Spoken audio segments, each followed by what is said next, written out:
नमस्ते, मेरो नाम चाहिँ अस्मिता।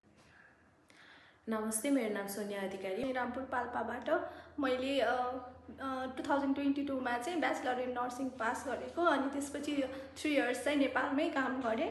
त्यसपछि मनास्लुबाट चाहिँ मैले साउदी अरेबियाको लागि अप्लाई गरेको थिएँ अनि अहिले चाहिँ मेरो सेक्युरिटी फोर्स हस्पिटल गभर्नमेन्ट हस्पिटलको लागि भिजा ग्रान्ट भएर म साउदी अरेबिया जाँदैछु।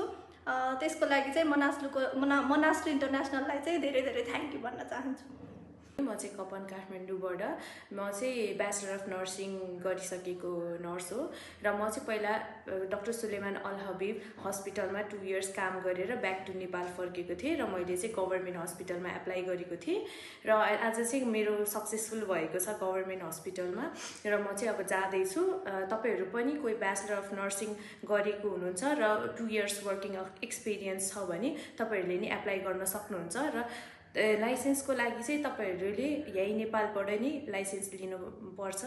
थ्याङ्क यू, मनास्लु इन्टरनेसनललाई थ्याङ्क यू भन्न चाहन्छु।